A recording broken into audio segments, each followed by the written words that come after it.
नमस्कार फ्रेंड्स, रोज वॉइस में आपका स्वागत है। आज की कहानी का शीर्षक है कौवा और यमदूत की कहानी। एक कौवा की गरुड़ से दोस्ती हो गई।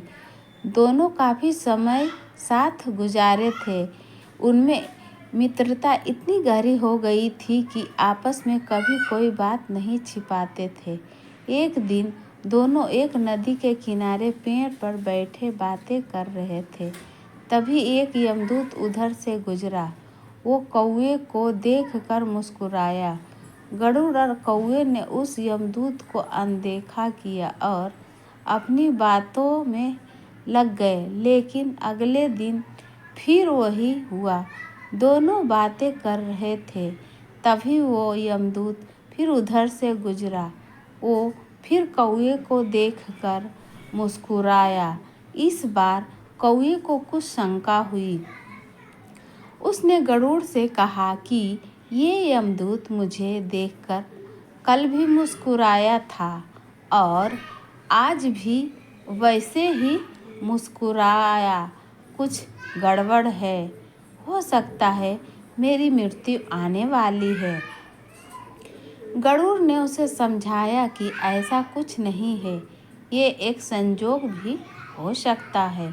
तुम चिंता मत करो।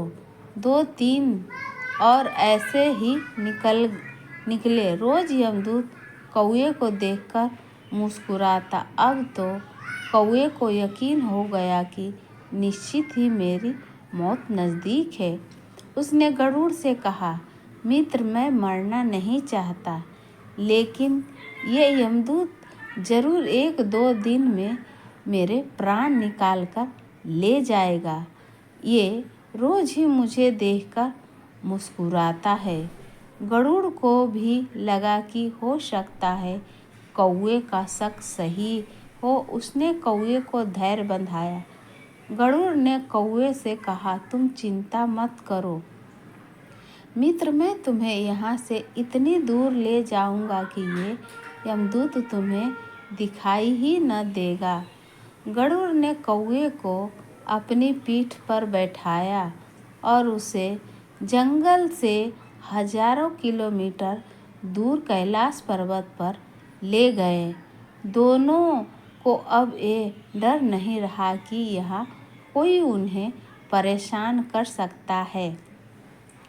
लेकिन वे जैसे ही कैलाश पर्वत पर पहुंचकर एक गुफा तक पहुँचे, वहाँ वो यमदूत पहले से ही मौजूद था। उसने कौवे को देखते ही उस पर पास फेंक कर उसके प्राण निकाल लिए। गरुड़ देखता रह गया।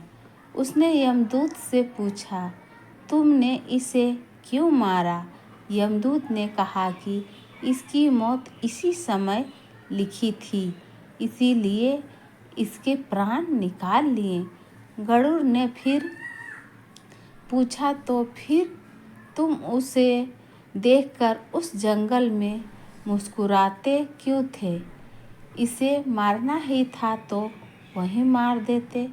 यमदूत ने जवाब दिया, इसकी मौत कैलाश पर्वत पर ही लिखी थी, लेकिन 4-5 दिन पहले इसे उस जंगल में देखकर मुझे ये आश्चर्य हो रहा था कि ये इतने कम समय में वहाँ पहुँचेगा कैसे, क्योंकि इसके पंख भी छोटे हैं और ये लंबी उड़ान भी नहीं भर सकता। तो हजारों योजना दूर कैलाश पर्वत तक ये पहुँचेगा कैसे? यही सोचकर मैं रोज़ मुस्कुराकर गुजर जाया करता था। लेकिन भाग्य देखो, तुम इसके परम मित्र ही इसे यहाँ तक इतने कम समय में ले आए। जीवन और मृत्यु भाग्य की ही बात है, इससे कहीं भी छिपा या बचा नहीं जा सकता। जब तक जिंदगी है तब तक कोई आपको मार नहीं सकता, लेकिन अगर मृत्यु निकट हो तो कोई कोशिश आपको बचा नहीं सकता। फ्रेंड्स, ऐसी कहानी सुनने के लिए इस चैनल से बने रहें। इस वीडियो को लाइक करें, शेयर करें। अगर आप इस चैनल पर नए हैं तो चैनल को सब्सक्राइब करें। नमस्कार।